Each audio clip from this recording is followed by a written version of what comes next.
أعوذ بالله من الشيطان الرجيم.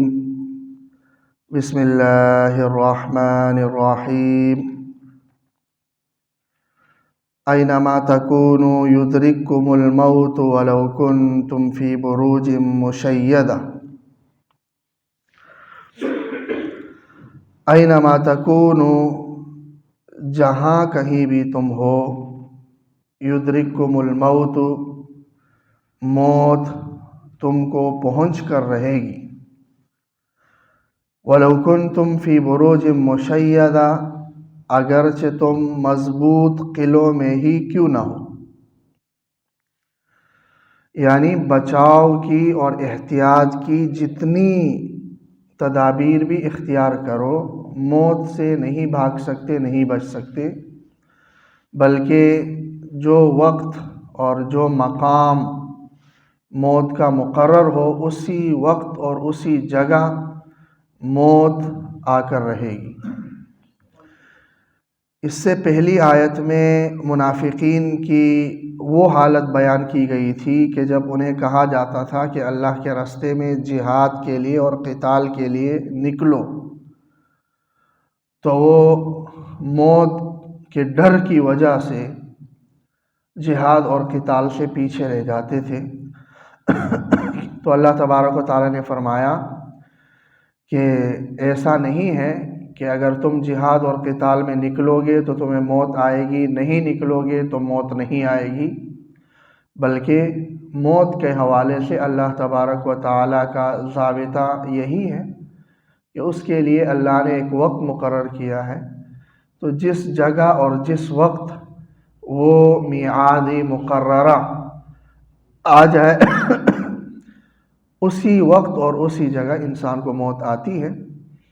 چاہے اس نے جتنی زیادہ احتیاطی تدابیر ہی اختیار کیوں نہ کی ہو. اور یہ ایک اٹل حقیقت ہے جس کا ہم اپنے آنکھوں سے روزانہ اور ہر وقت مشاہدہ کرتے رہتے ہیں، اور بہت ساری مثالیں بھی ہمارے سامنے ایسی آئی ہیں اور ایسی آتی رہتی ہیں کہ انسان حد درجہ احتیاط اختیار کرتا ہے اور حد درجہ یہ کوشش کر رہا ہوتا ہے کہ وہ دنیا میں اپنے میعاد مقررہ سے بڑھ کر کچھ زندگی گزار لے، اور اس کے لیے ہر قسم کے اخراجات اٹھاتا ہے. لیکن ہم دیکھتے ہیں کہ جب اس کا وقت مقررہ آتا ہے تو کوئی نہ کوئی بہانہ اس کی موت کا بن جاتا ہے،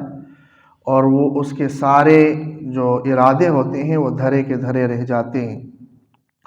تو جب یہ بات ذہن میں ہو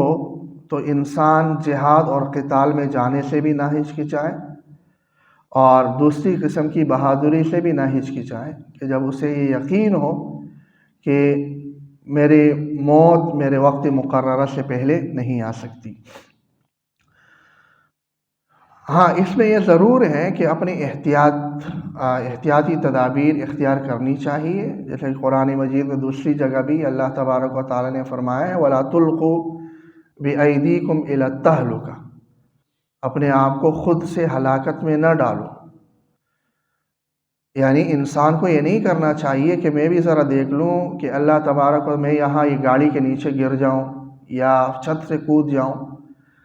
تو اللہ نے جو وقت مقرر کیا ہے وہ پورا ہے یا نہیں ہے، دیکھتے ہیں. یہ اللہ کے امتحان لینے کا ہمارے پاس کوئی اختیار نہیں ہے. یہ ہماری جان اللہ کی امانت ہے، اور اس کی حفاظت کا حکم بھی اللہ تبارک و تعالیٰ نے ہمیں دیا ہے، کیونکہ ہم اس کے مالک نہیں ہیں کہ ہم اس میں اپنی مرضی سے کوئی تصرف کر سکے. تو اس لیے اپنی احتیاط وہ اپنی جگہ کہ وہ احتیاط برتنی چاہیے اور وہ اختیار کرنی چاہیے، لیکن اس کا یہ معنی بھی نہیں ہے کہ انسان بزدل بن کر موت سے ڈرتا رہے اور ایک طرح سے موت سے چھپتا پھرتا رہے، جبکہ وہ حقیقت میں چھپ نہیں سکتا، کیونکہ ایک مقرر وقت جب آئے گا تو موت نے آنا ہے. فَإِذَا جَاءَ أَجَلُهُمْ لَا يَسْتَأْخِرُونَ سَاعَةً وَلَا يَسْتَقْدِمُونَ. جب اجل آ جائے تو ایک لمحہ بھی آگے پیچھے انسان نہیں ہو سکتا. وَلَن يُؤَخِّرَ اللَّهُ نَفْسًا إِذَا جَاءَ أَجَلُهَا. جب انسان کا اجل آ جائے تو اللہ ہرگز اسے کوئی مہلت نہیں دیتا۔ تو بہرحال وہ موسیٰ علیہ السلام بلکہ حضرت سلیمان علیہ السلام کو واقعہ تو آپ نے سنا ہی ہوگا کہ جو اسرائیل علیہ السلام آئے تو ان کے پاس حضرت سلیمان علیہ السلام کے پاس اپنے کسی کام سے آئے تو وہاں دیکھا کہ ایک شخص ہے ان کے پاس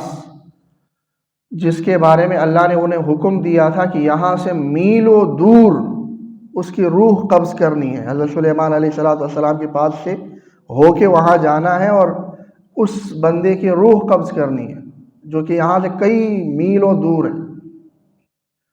اب وہ شخص وہاں ہے۔ اب اسرائیل علیہ السلام دیکھ کر حیران ہو گئے کہ یہ شخص اتنے لمحے میں وہاں کیسے پہنچے گا جہاں میں نے اس کی روح قبض کرنی۔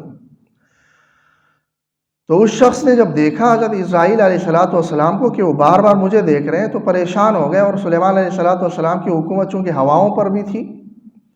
تو حضرت سلیمان سے گزارش کی کہ مجھے تو ڈر لگ رہا ہے اس شخص سے، آپ مجھے فلاں جگہ، ہوا کو حکم دے دیں مجھے فلاں جگہ فوراً پہنچا دیں۔ بہرحال حضرت سلیمان علیہ السلام نے کر لیا ایسا، جس جگہ اس کی موت تھی وہاں پہنچا دی اور حضرت اسرائیل علیہ السلام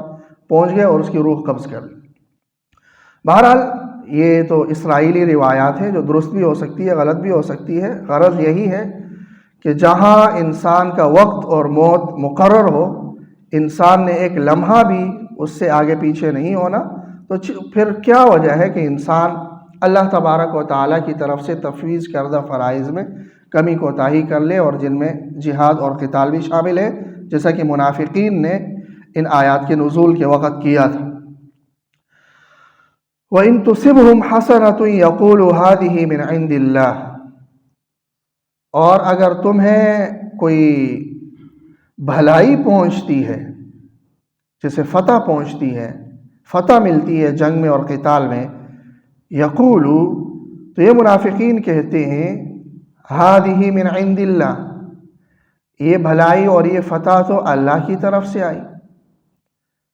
وَإِن تُصِبْهُمْ سَيِّئَةٌ، اور اگر تمہیں کوئی برائی یعنی شکست پہنچتی ہے، یقولو، تو یہ کہتے ہیں هَٰذِهِ مِنْ عِندِكَ، یہ تو آپ صلی اللہ علیہ وسلم کی طرف سے ہے۔ یعنی منافقین کا طرز عمل یہ تھا کہ اگر مسلمانوں کو، رسول اللہ صلی اللہ علیہ وسلم کو، صحابہ کرام کو کسی جنگ میں، کسی قتال میں فتح نصیب ہوتی تو کہتے تھے یہ تو اتفاقی طور پر ہو گئی، اس میں آپ صلی اللہ علیہ وسلم کی تدبیر کا یا صحابہ کی تدبیر کا یا مجاہدین کی تدبیر کا کوئی عمل دخل نہیں ہے، ہو گئی اتفاقی طور پر ایک فتح ان کو مل گئی یعنی اللہ کی طرف سے ہو گئی ایک اتفاقی طور۔ لیکن شکست ہوتی ہے تو پھر اس شکست کی ذمہ داری رسول اللہ صلی اللہ علیہ وسلم پر ڈالتے تھے، صحابہ کرام پر ڈالتے تھے کہ دیکھیں یہ اس طرح کی تدبیر اختیار نہ کی جاتی تو یہ شکست نہ ہوتی۔ جیسے کہ غزوہ احد کے بارے میں پیچھے تفصیل سے گزرا کہ وہاں انہوں نے کتنا مذاق اڑایا الیاذ باللہ رسول اللہ صلی اللہ علیہ وسلم کا اور صحابہ کا، کہ ہم نہیں کہتے تھے کہ مدینہ منورہ میں رکو اور مدینہ منورہ سے باہر نہ جاؤ جنگ کے لیے، اب ہماری بات نہیں مانی گئی تو دیکھا کیسے شکست ہو گئی۔ تو غرض ان کا طرز عمل یہ تھا جس سے گویا کہ ان کی فکر یہ سامنے آ رہی تھی کہ وہ یہ سمجھتے تھے کہ یہ رسول اللہ صلی اللہ علیہ وسلم اللہ کے رسول در حقیقت ہے ہی نہیں، ان کا ایمان نہیں تھا، وگرنہ آپ صلی اللہ علیہ وسلم کی رسالت پر ان کا ایمان ہوتا تو کبھی یہ بات نہ کہتے، کیونکہ جو رسول ہوتا ہے وہ کوئی بھی عمل اپنی مرضی سے نہیں کرتا، وہ جو بھی عمل کرتے ہیں وہ اللہ تبارک و تعالیٰ کے حکم، ارادے اور مشیت سے ہی کرتے ہیں۔ تو اگر فتح کی نوبت آئی ہے تو یہ بھی اللہ رسول کی طرف سے نہیں ہے، اللہ کی طرف سے، اور اگر شکست کی نوبت آئی ہے تو یہ بھی رسول کی طرف سے نہیں ہے، اللہ ہی کی طرف سے۔ جیسا کہ آگے خود اللہ تبارک و تعالیٰ نے فرمایا، قل، آپ صلی اللہ علیہ وسلم جواب میں کہیے، کل من عند اللہ، یہ سب اللہ ہی کی طرف سے ہے، فتح ہے تو وہ بھی اللہ کی طرف سے ہے، شکست ہے تو وہ بھی اللہ ہی کی طرف سے ہے۔ فما لہؤلاء القوم، تو ان لوگوں کو کیا ہو گیا، لا یکادون یفقہون حدیثا، کہ یہ لوگ بات کو سمجھنے کے قریب بھی نہیں آتے. یعنی جو بات کوئی بھی ذی عقل شخص سمجھ سکتا ہے کہ رسول اللہ صلی اللہ علیہ وسلم یا اللہ کا پیغمبر، اللہ کا نبی، اس کا کوئی بھی عمل اللہ تبارک و تعالیٰ کی مرضی اور مشیت کے بغیر نہیں ہوتا، تو کبھی بھی یہ بات نہ کرتا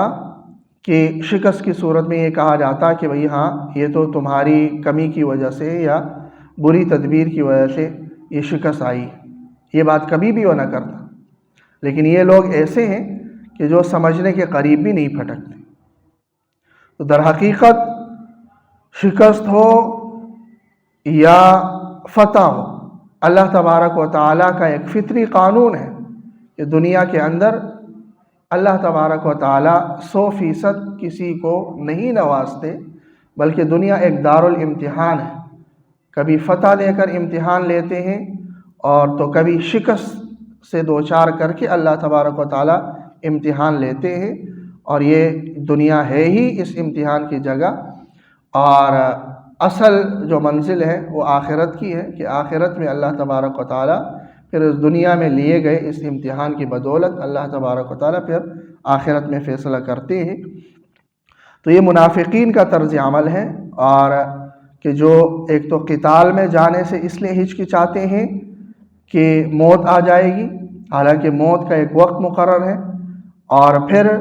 رسول اللہ صلی اللہ علیہ وسلم پر ایمان ان کا اتنا کمزور ہے